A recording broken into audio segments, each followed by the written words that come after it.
Buenas tardes a todos y todas. Digo buenas tardes porque yo estoy grabando esto una tarde. Grabo dos clases, esta y una más, por pedido de la escuela que me dijo que necesitaban este material grabado porque ustedes lo van a trabajar después en una reunión presencial que entiendo que van a tener el sábado próximo, o sea, el primer sábado del mes. En estas clases voy a tomar dos autores que han tenido su importancia ellos mismos en sí mismos, dos autores a los cuales los podemos considerar pioneros de distintas áreas del pensamiento en psicología. Esos autores son Kurt Lewin, de quien vamos a hablar ahora en esta primera clase, así, Kurt Lewin, autor alemán, aunque desarrolló una parte importante de su obra en los Estados Unidos, y el otro George Mead, este sí autor norteamericano. Ambos fueron pioneros. Lewin fue un pionero del trabajo con grupos, fue de los primeros que allá por 1920 comenzó a interesarse por el campo de la dinámica grupal. De hecho, el término dinámica grupal fue acuñado por él. Y Mead, 20 años antes, empezó a trabajar en psicología social. Más allá de que hayan sido pioneros, más allá de que cada uno de ellos tenga un aporte interesante para hacer, los tomamos porque Pillon Rivière los leyó bien, rescató ciertos conceptos de ellos y los incluyó dentro de su ECRO. Pillon dice que tanto Lewin como Mead forman parte de los fundamentos de su teoría, de su esquema conceptual, referencial y operativo.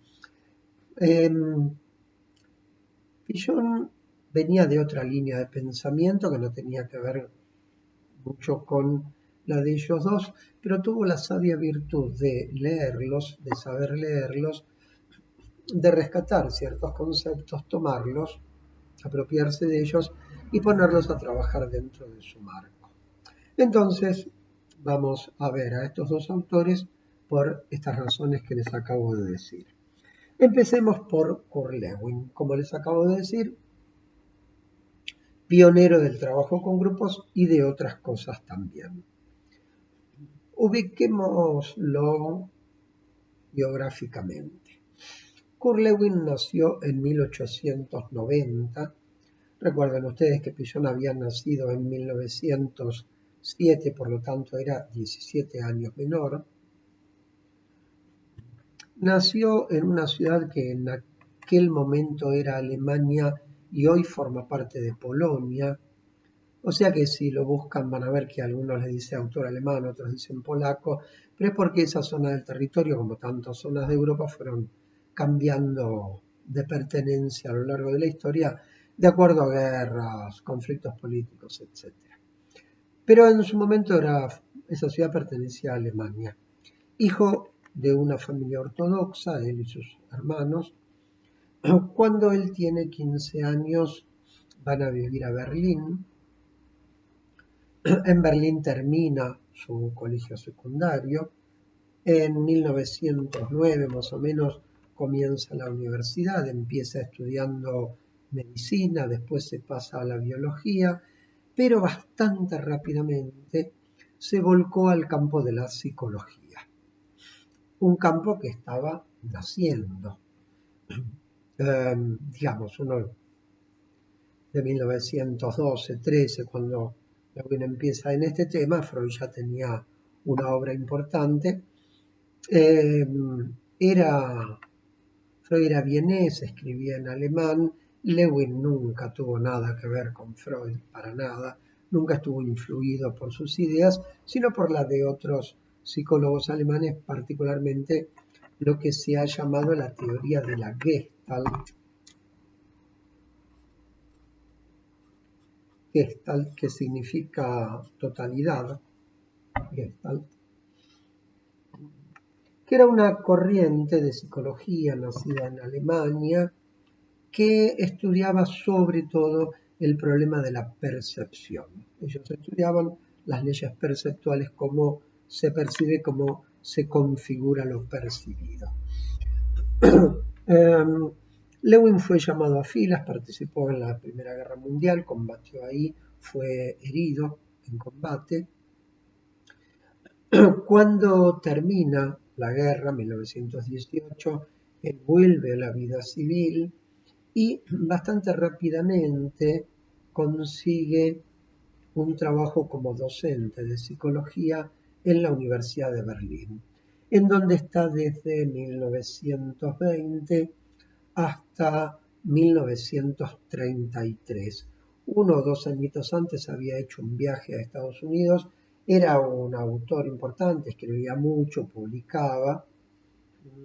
Por lo tanto, llamó la atención en alguna universidad norteamericana, lo invitaron, fue allá. En 1933 él emigra, se va, porque es el año en que Hitler asciende al poder y, no siendo él nazi, además siendo judío, entendió que le iba a pasar mal, tuvo razón, tuvo la buena idea de irse. Su madre, que no se fue, murió creo que en 1944 en un campo de concentración. Era una mujer ya anciana, por supuesto, ¿no? Piensen que en el 44 Lewin tenía 57 años. Eh, entonces, en el 33 va a Estados Unidos, está en distintas universidades. En 1944, en el famoso Instituto Tecnológico de Massachusetts, MIT por sus siglas en inglés, el MIT,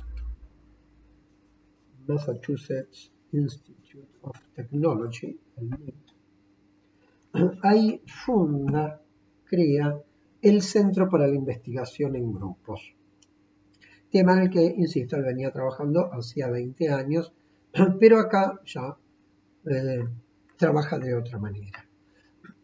Fallece en 1947 repentinamente de un problema cardíaco, tenía 57 años. Dejó una obra importante.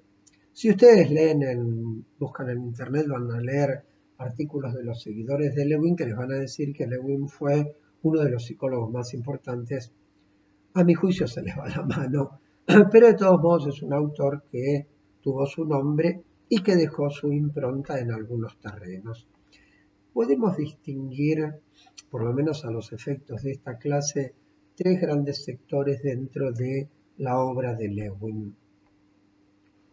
Uno, lo que sería su teoría del campo como teoría psicológica general. Otra, su teoría de los grupos. Y la tercera, algo en lo cual empezó a trabajar mucho en los Estados Unidos, que sería en la psicología social y sobre todo organizacional, o sea, una psicología institucional aplicada sobre todo a las empresas. Ya tendrán más adelante clases sobre instituciones. Digamos que toda la psicología organizacional norteamericana deriva en buena medida de Kurt Lewin y de sus investigaciones, de sus conceptos, ¿sí? O sea, un autor importante también en ese terreno. En lo que hace a lo que él llama la teoría del campo, la teoría psicológica del campo, vamos a decir dos o tres cositas nada más. En principio, él sostiene la existencia de lo que llama el campo psicológico o, dicho de otra manera, el espacio vital. Mejor dicho, el campo psicológico sería el espacio vital de la persona, lo interno, su mundo interno, el self, más su entorno, más el medio ambiente. La unión estrecha entre la persona y su ambiente forma esto que Kurt Lewin llama el campo psicológico. Y es el campo psicológico el objeto de estudio que él tiene en su psicología. Entendamos que la teoría del campo, planteada de esta manera el sujeto y su entorno, su contexto, es una psicología de la conciencia y es una psicología del aquí y ahora.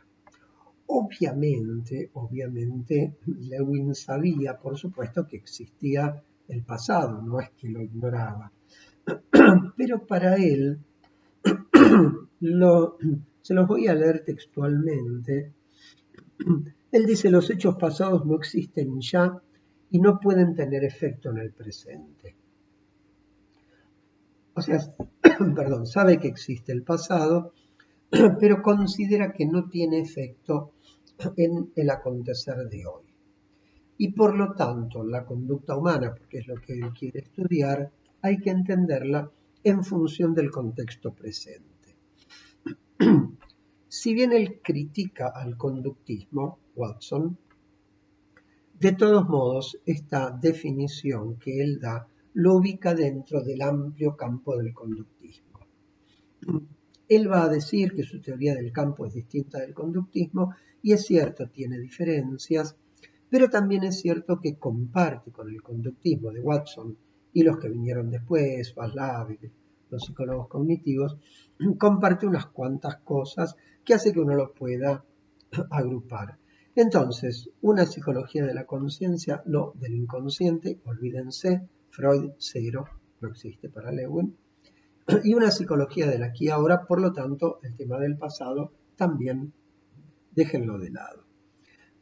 Él va a estudiar la psicología, va a construir su teoría del campo desde los parámetros, desde los paradigmas de las ciencias exactas y naturales. Porque él había empezado con eso, medicina, biología, y de hecho no lo abandonó nunca. Él reivindicó las ciencias sociales como tales, pero sostuvo que esas ciencias sociales había que construirlas como a las ciencias naturales o exactas. Por ejemplo, cuando deriva finalmente hacia lo que podemos llamar una psicología social, él va a postular el concepto de la ingeniería social. O sea, la idea de Lewin es que la sociedad es una máquina. Como diría Descartes, el cuerpo es una máquina. Bueno, él dice la sociedad es una máquina. Y por lo tanto, los conceptos que él busca para entender la sociedad son conceptos tomados de la física, de la matemática, de la geometría. Por eso, dentro de su teoría del campo, habla de los factores vectoriales. Los vectores, que es un término tomado de la matemática.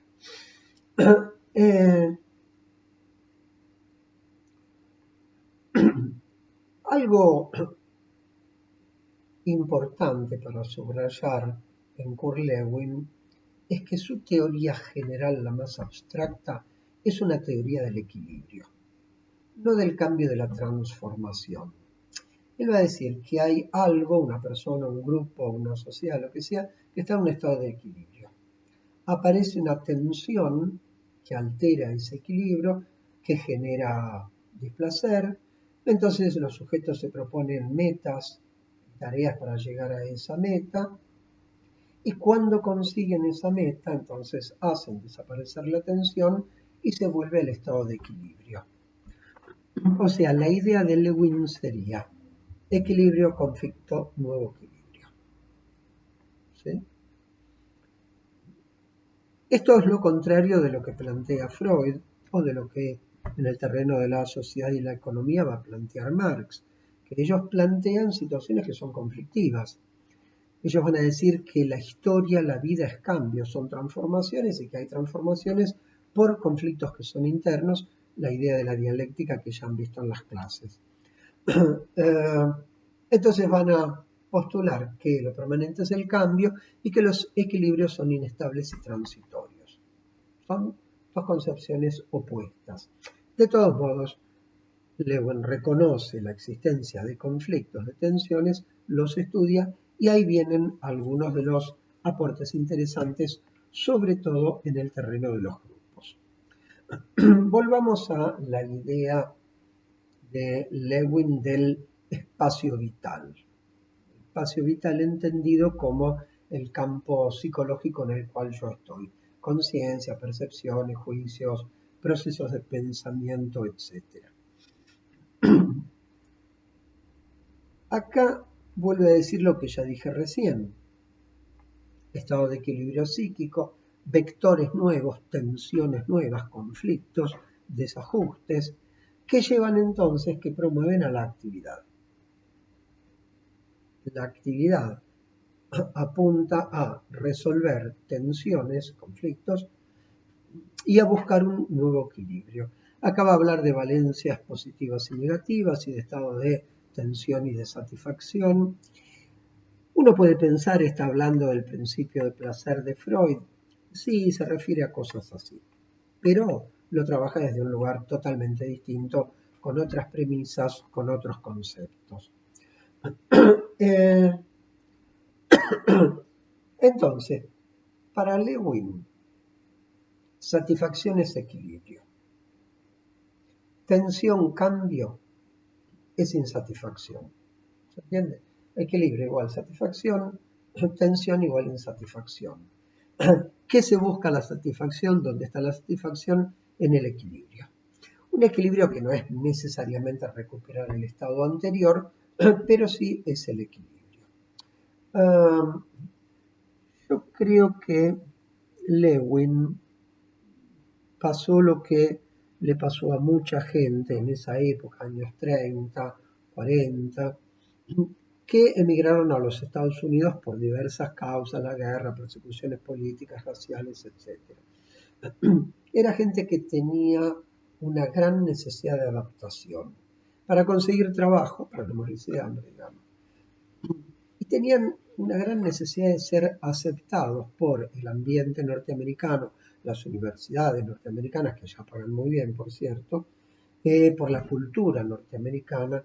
Entonces todos ellos hicieron un esfuerzo de adaptación muy grande. Y Lewin era un inmigrante judío que se escapó del nazismo, que se escapó a tiempo y por suerte. Y cuando alguien emigra de esa manera, tiene una gran tendencia a la adaptación acrítica, la adaptación pasiva, como diría después Pichon Rivière. La teoría del campo da para charlar más, pero no es pertinente, simplemente quiero ubicar las ideas generales. Un organismo, una persona, en una situación, en un campo, lo que él llama el campo psicológico, donde hay tensiones, alteraciones del equilibrio, búsquedas de la satisfacción, que la va a entender como recuperar el equilibrio anterior. Podríamos pensarlo de esta manera, muy sencilla, también es muy psicologista, pero digamos, estaba bien en Alemania, se hizo invivible Alemania, fue a Estados Unidos y encontró una nueva inserción, un nuevo equilibrio. Una parte más interesante de la obra de Kurt Lewin, mío por supuesto, ¿no?, es todo lo que tiene que ver con la dinámica de grupos. De hecho, el término dinámica de grupos es un término de Lewin. Dinámica quiere decir juego de fuerzas. Eso es la dinámica. En física, la dinámica estudia las fuerzas. Entonces, Kurt Lewin, ya desde 1920, empieza a pensar al grupo como un campo de fuerzas que a veces se coaligan y marchan juntas y a veces se contraponen y hay conflictos. Lewin fue de los primeros en pensar el grupo como totalidad, el grupo como mayor, como otra cosa distinta, diferente a la suma de las partes. O sea, él no piensa que el grupo es una sumatoria, uno más otro más otro más otro, sino que él va a pensar que el grupo se constituye como una totalidad y la suma de sus miembros no alcanzan a explicar el grupo. ¿En qué piensa? En combinatorias particulares y específicas que se van a dar dentro del grupo. En el grupo va a hablar más o menos de lo mismo que ya les dije. La idea del equilibrio, la aparición de la tensión, el nuevo equilibrio.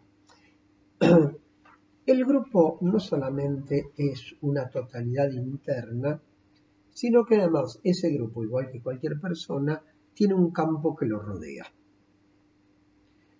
¿Y cuál es el campo que rodea al grupo? Y depende.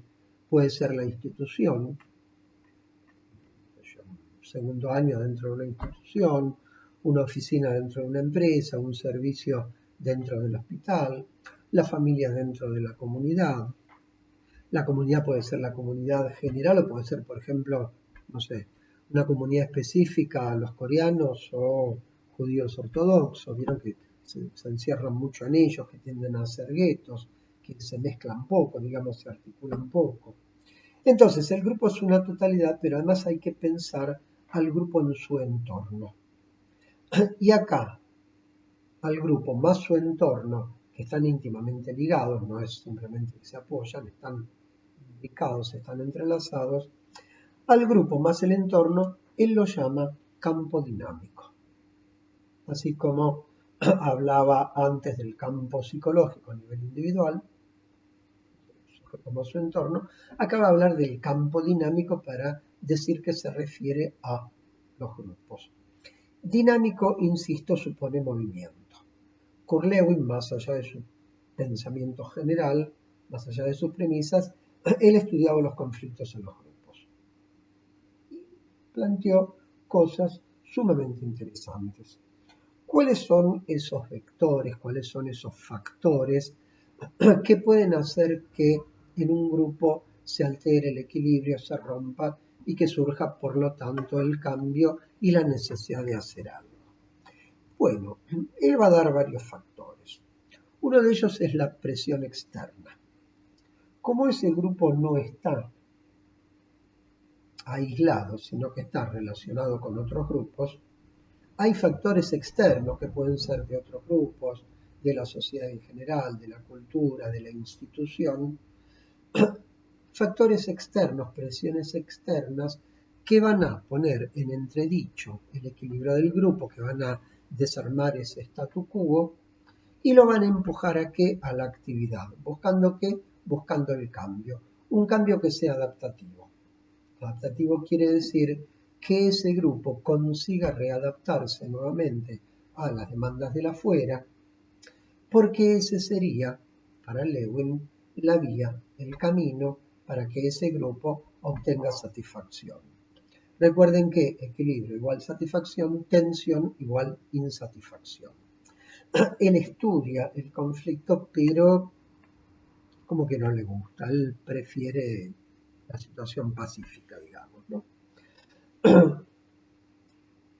Otro vector que puede alterar el equilibrio del grupo, el primero era la presión externa, el segundo serían las resistencias psicológicas. Lewin no había leído a Freud, habrá leído el nombre de algún libro, no los textos, pero entendía que en este proceso de cambio, de modificación, de transformaciones, de enfrentar conflictos, que en este proceso aparecían resistencias.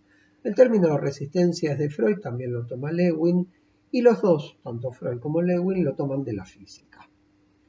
La resistencia es un término de la física. Si yo quiero empujar un objeto, digamos esto, yo lo quiero levantar, este objeto me va a hacer una fuerza para abajo. Y si en lugar de querer levantar esto, quiero levantar la computadora, me va a hacer más peso. Si quiero levantar una máquina de escribir, me va a hacer más peso, más resistencia. ¿Se entiende? Si yo lo quiero levantar, va a ofrecer resistencia. Resistencia es oposición. Lewin lo toma en este sentido dinámico estricto de la física. ¿Cómo qué? Como negativa al cambio.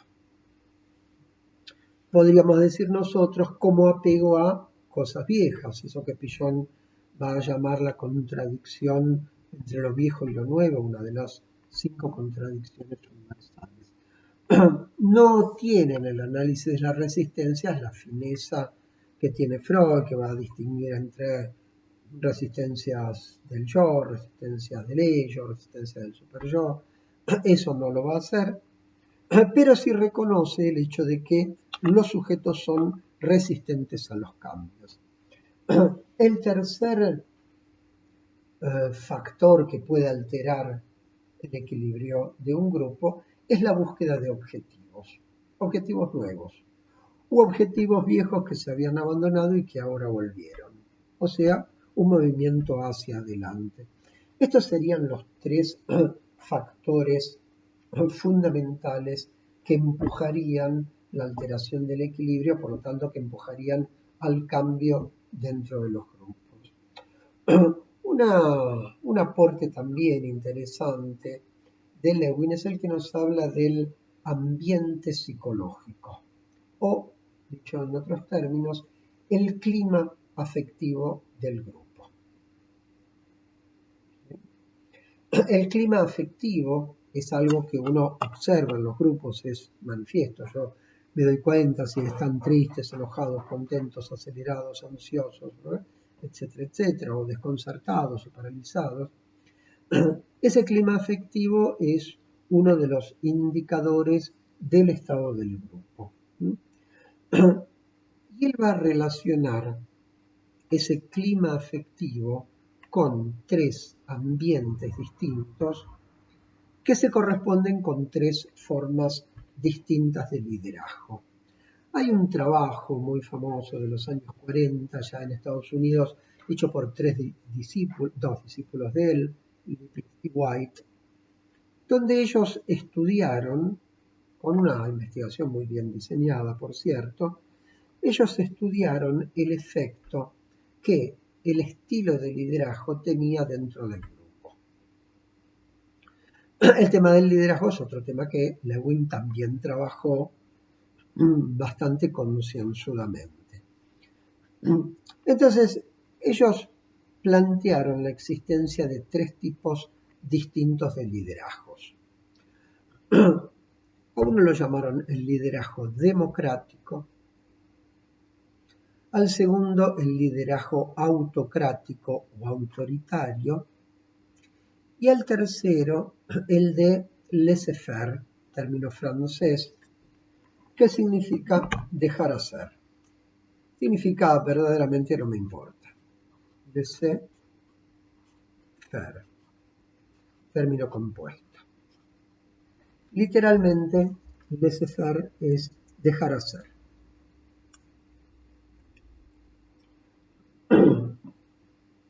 Y entonces tomaron tres grupos, les daban las mismas consignas y los manejaban, uno con un estilo democrático,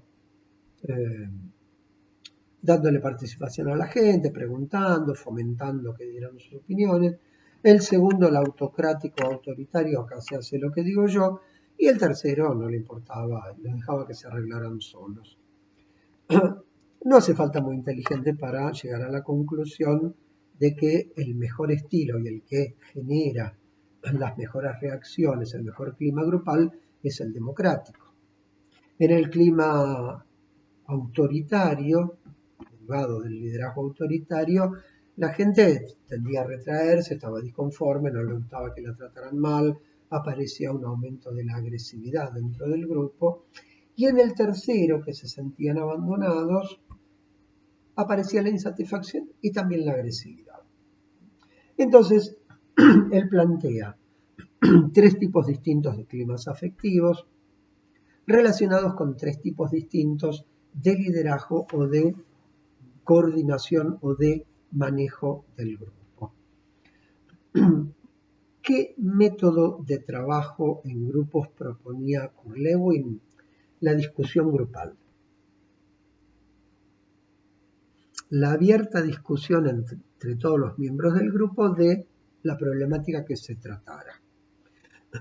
Él decía que este método de discusión, igualitario por supuesto,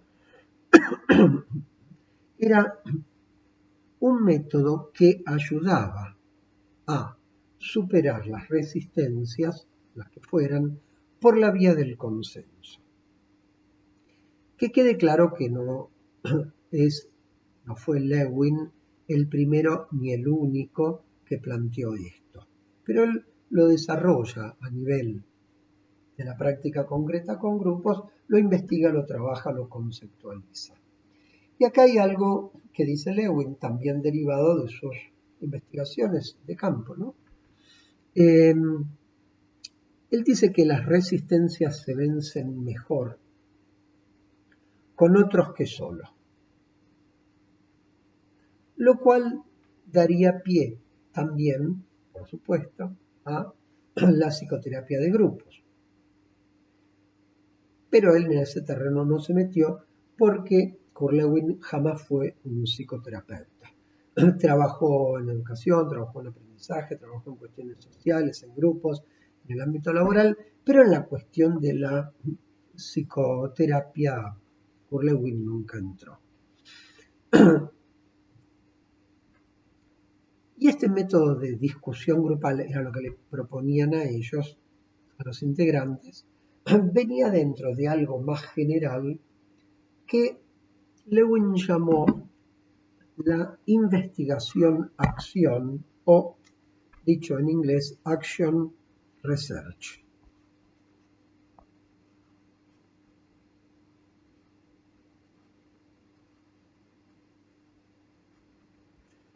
Search en inglés es búsqueda, research es investigación, la investigación activa, la investigación-acción.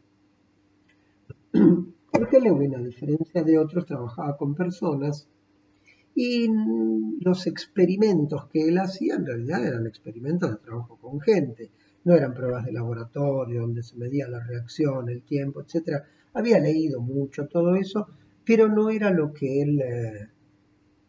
no era lo que a él le interesaba.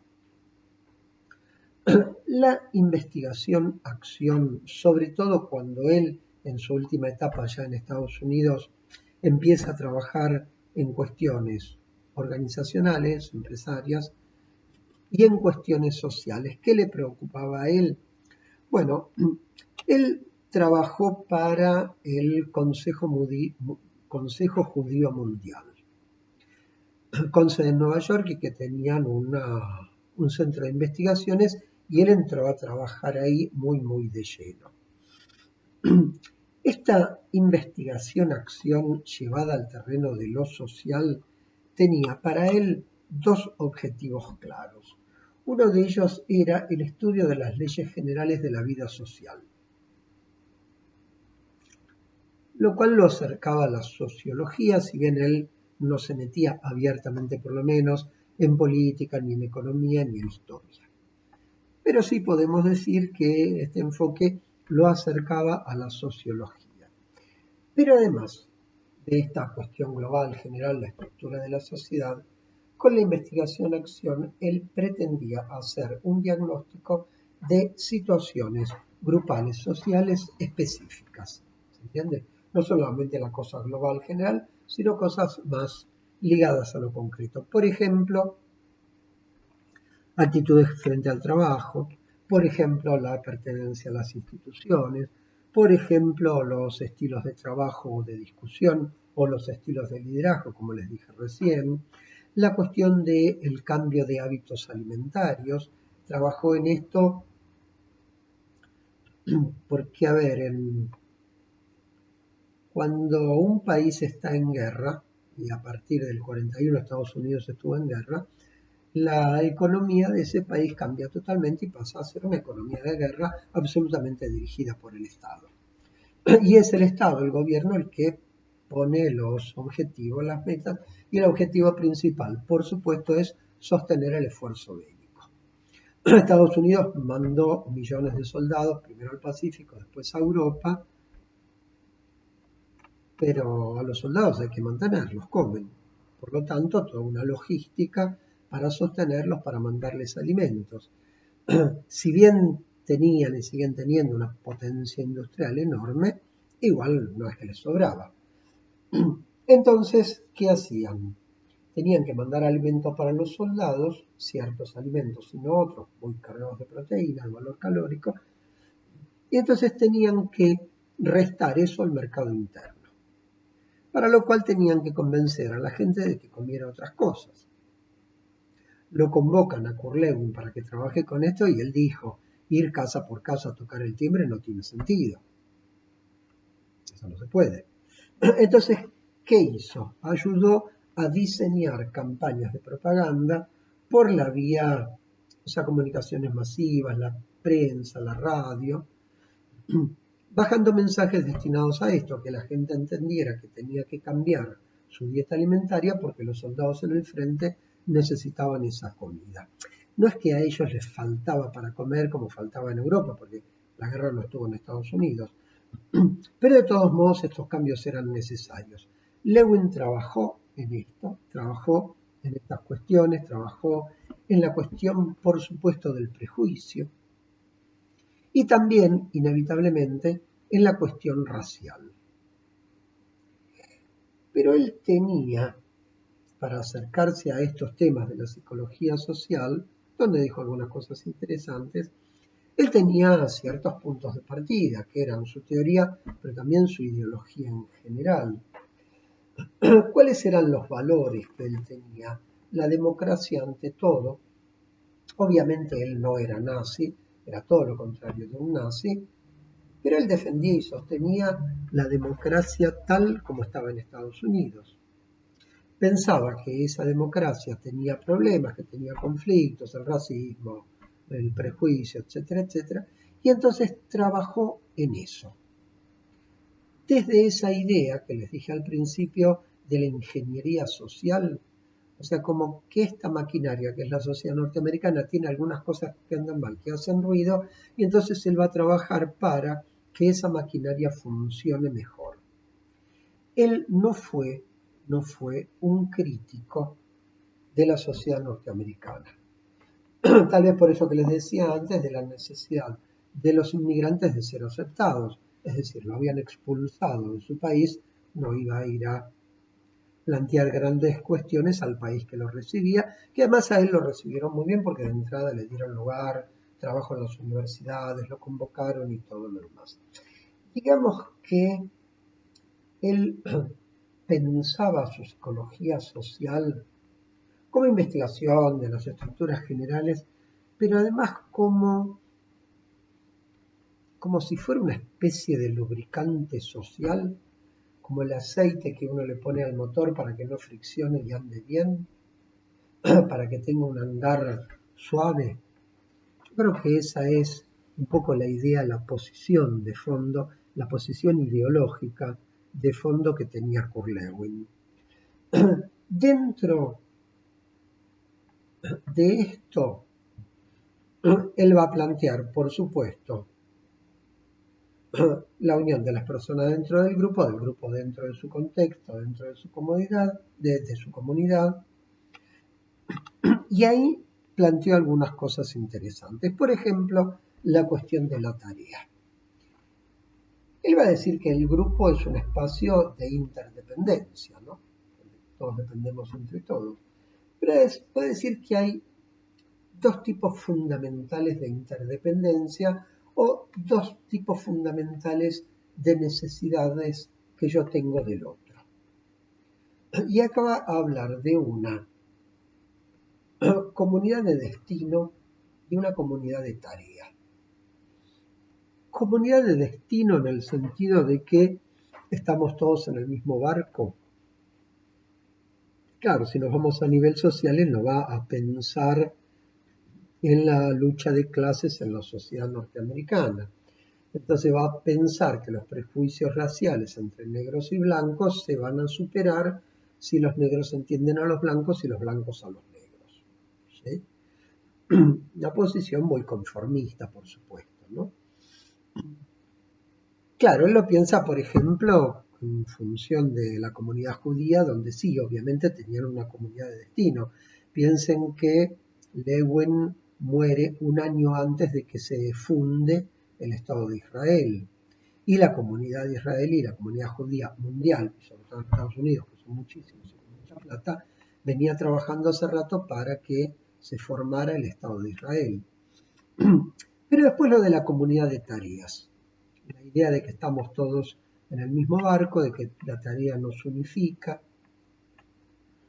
Entonces, Kurt Lewin, más allá de sus posiciones generales, es un autor pionero que ha hecho algunos aportes interesantes, tanto en los grupos como en la dinámica social. Cuestionable desde otros puntos de vista, sin ninguna duda. Pero bueno, vamos a mantenernos en la lectura que hace Pichon este autor de Mills también, que es una lectura en donde Pigeon va a Lewin para extraer aquello que es interesante, aquello que está bien y que a él le puede servir para sus propios desarrollos. ¿Qué toma Pigeon Rivière de Lewin? Bueno, él toma varias cosas. Primero y fundamental, el trabajo con grupos. Lewin, allá por 1920, fue uno de los dos pioneros, iniciadores del trabajo con grupos. El otro, Jacobo Levi Moreno, en Viena, que fue el creador del psicodrama. Lewin, ya les dije, nunca trabajó con grupos terapéuticos, Moreno sí trabajó con grupos terapéuticos. Esto es una diferencia clave entre ellos. Pero fueron los dos pioneros, fueron los dos que tomaron al grupo como objeto de investigación, de trabajo, son los que abrieron todo el amplio campo del trabajo con grupos que después tuvo muchos desarrollos también dentro del psicoanálisis. En esto podemos decir que el psicoanálisis llegó un poco tarde, porque recién en el 40 y pico, Pigeon en la Argentina, Bion en Inglaterra, un par más, recién ahí los psicoanalistas empezaron a interesarse por el trabajo grupal, por el tema de los grupos.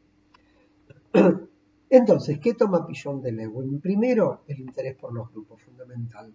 Segundo, la idea del grupo como campo de fuerzas. Fuerzas que a veces se coaligan y van para un lado, que a veces se contraponen y entonces van a la pelea. En tercer lugar, la noción de tarea. Y de tarea que marcha hacia una meta. Esto lo decía Lewin. El grupo tiene objetivos y se arma para llegar a ese objetivo. Si consigue su objetivo, satisfacción, baja la tensión. Si no consigue el objetivo, frustración. Puede ser, dice Lewin, que si una meta se evidencia inalcanzable, por lo menos para lo que el grupo puede, entonces es posible sí que ese grupo abandone a esa meta A y pase a dirigirse hacia una meta B o una meta C y que las vaya cambiando. La noción de tarea ligada a las metas. Esto Pigeon lo toma así. Recuerden la definición que da Pigeon de grupo, conjunto restringido de personas que ligados entre sí por constante de tiempo y espacio, se proponen una tarea que constituye su finalidad. Esta idea de la tarea que apunta a un fin, a un objetivo, a una meta, esto es Kurt Lewin. La idea de la resistencia al cambio, estaba en Freud, pero también está en Lewin. La idea de las resistencias a la tarea, la idea de la organización en función de la tarea. ¿Esto es todo lo que dice Pigeon sobre grupos? No. ¿Por qué?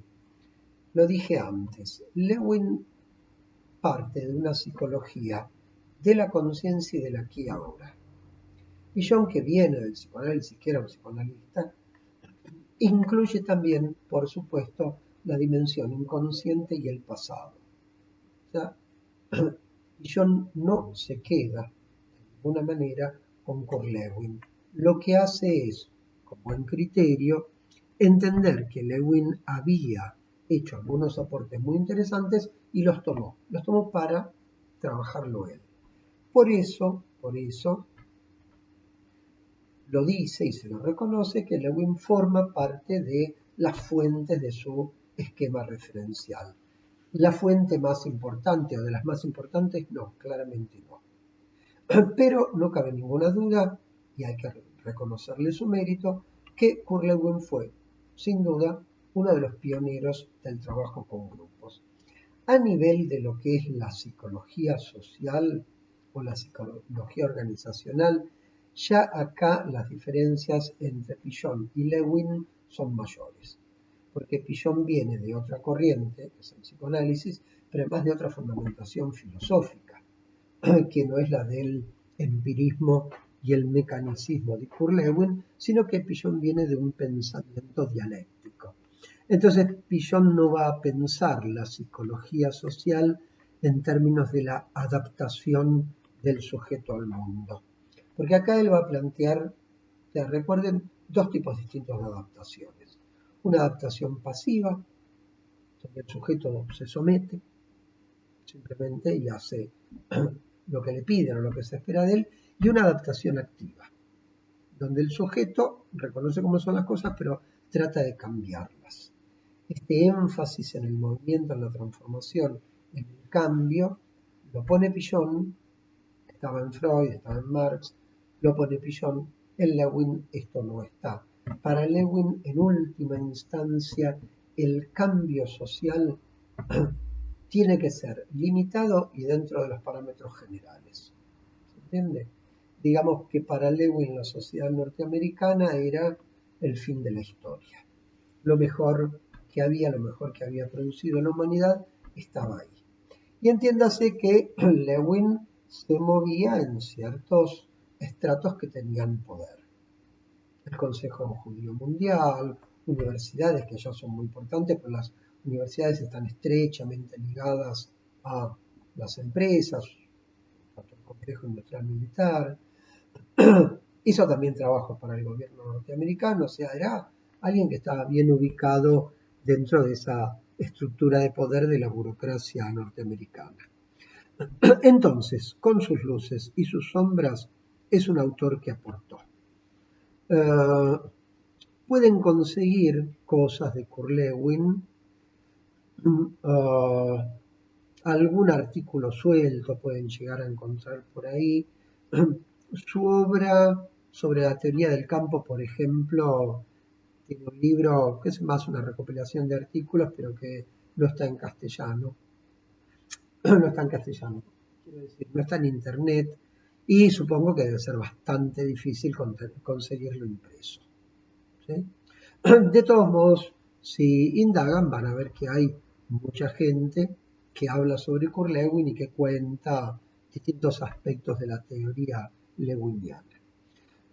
Bueno, hasta acá llegué con esta clase, una clase introductoria de presentación. Hablé de las tres cuestiones fundamentales, muy por arriba, la teoría del campo, la teoría de los grupos, y lo que podemos llamar la psicología social o la visión tan particular que tenía él de una psicología social a la que no la pensaba como crítica, como esa crítica de la vida cotidiana de la que habla Pigeon. Bueno, dejo acá entonces, voy a subir esta clase y en un rato, sí, supongo que hoy mismo, mañana a la mañana, voy a hacer la segunda clase para ustedes del otro autor, George Mead, distinto a un filósofo anterior a Lewin, con también algunas cosas interesantes que Pigeon tomó. Bueno, muy bien. Hasta acá hemos llegado entonces, gracias por la atención, espero que la clase les sirva para trabajar. Nos veremos en algún momento, espero que personalmente, ya no vía video. Nos vemos, gracias.